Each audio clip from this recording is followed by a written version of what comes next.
And this is a quick review of a microphone I just bought, the ELECTRO ND767A. I got it for $30. It's a nice microphone. It's been discontinued by ELECTRO. It is a large diaphragm dynamic microphone. Now, a lot of you know a dynamic microphone is something that a lot of singers use. It really projects well, handles high SPLs, a lot of loud noise it'll take and doesn't distort. It does well on that. I personally do some voiceover work. I use a condenser microphone. They're a little warmer.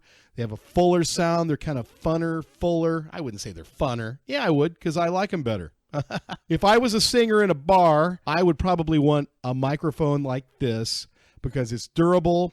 You can yell in it, and it does sound pretty good. It's just more of I think it's just kind of a more honed in sound, and it's not as full. Now, this as a dynamic microphone is about as close to a condenser as you can get because this microphone has a very large diaphragm, about 2 inches, and it's comparable to, well, some call it a singer microphone, like a SM58, kind of a clone, only an SM58 is like 50 hertz to 15,000 hertz. The frequency response on this is 35 to 22,000 hertz. This is about as high as a frequency gets and pretty darn low too for a dynamic microphone, 35 hertz. I mean, it's pretty much the cat's meow as far as I'm concerned. It's a handheld microphone. It's a super cardioid passive microphone. It is wired, though they do make a version, I understand, I don't have it. I think I read about it on the internet, where it's a radio controlled or, whatever they're controlling it with. I'm a wired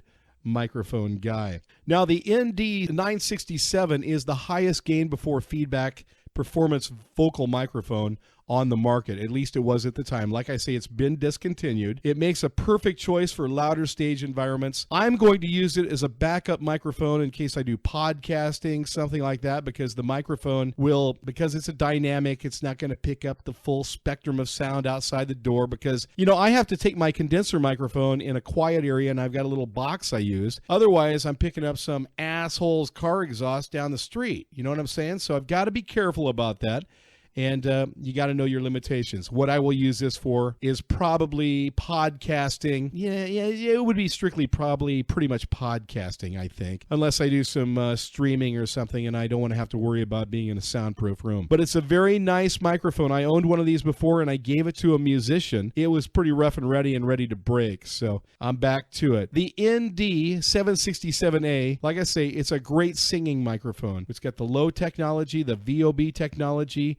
It's got excellent clarity. It's a nice microphone, probably one of the nicest microphones you can have in class. That's my quick review. I suggest if you want a better review, you find some guy out there who's got a bunch of these microphones, a bunch of dynamics. I had an SM58, got rid of it. I had a XM8500. I've got a review floating around on that, but I don't have a comparison of the microphones at the same settings. Now, that's kind of what you want to look for. So anyway, Larry Hinze, that's my review of the ND767A microphone from ELECTRO.